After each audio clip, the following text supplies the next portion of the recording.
and that room closed. And when she stepped in the convent, again the womb opened. What a mystery that God showed her. And she did so much conversion. She converted even the people who really were horrible in her family side. She converted many people who come to see her because she kept rapport with them. And finally, when her sister-in-law came to see her one day, Rita was at the end of the journey. And she said to her, "Go where I used to live, and there you will find a rose." She said to her, "How can I find a rose in the middle of January?" And Rita said, "I ask you to do me this last favor."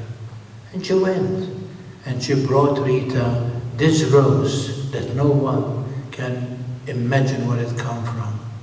Rita felt at that very moment that God has heard her prayer, that her husband is saved. That was the sign that God gave her. The sign that her husband is in heaven is the sign that this relative of hers will find a rose in the middle of January in the place where she used to live. Rita closed her eyes under very much heart pain on the day, May 22nd of the year 1471. And for many of you who do not know, her body is still intact. If you go to Cascia, you see her in a glass, and you see her body, the way they put her down is the way she looks. A little darker, but she looks like she was when she died. And that's why Rita is so powerful in front of God. Because God not only took her soul in heaven, but He permitted that her body would not decay. And that's why many miracles is voucher to her. She is called the saint of the impossible. Many of you know why she is the saint of the impossible? Why she is called the saint of the impossible? Yes? Because she entered the convent under very unusual circumstances. Very good, that's it. Because she entered the convent miraculously. Nobody wants her. Imagine, they do not want Rita. They said, "No, you are a married woman." And they know the Mariucci family, who are very horrible, and they say they will come to the convent and they will do something to us. They will harm us, those people, because they were after her too, because she really loved Paolo. Paolo was her husband, and really they thought that she has something to do with Paul changing the way he changed, because really she changed him.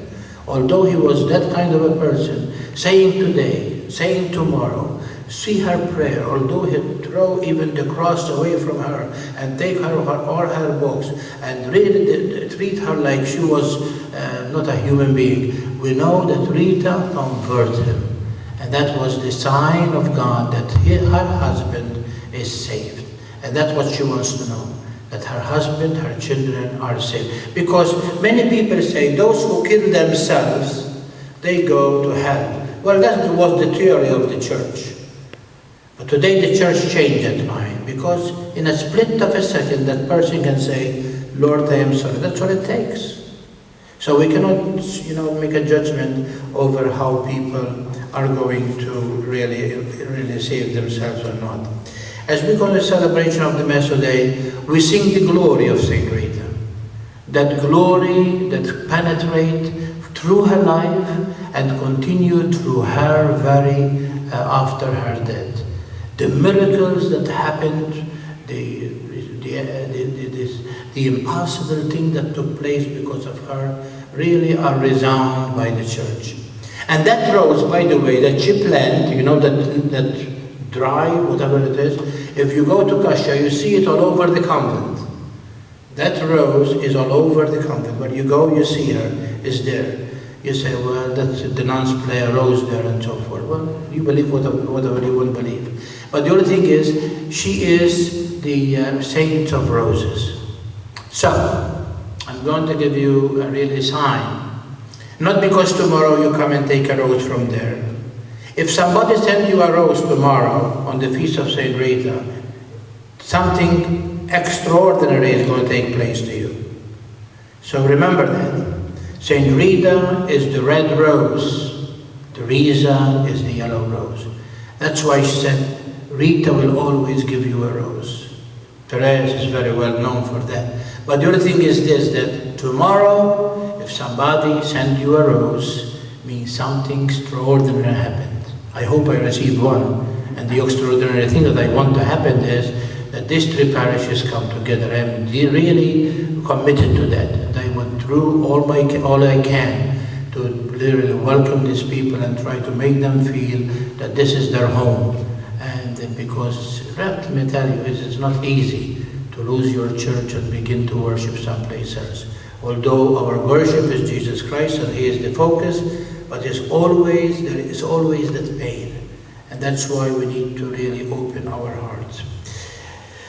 As we go to celebration of the Mass today, we pray that St. Rita will always protect us, be with us, and give us the courage, like God gave her, even in time of that great sorrow, that we remain faithful to God, like she did.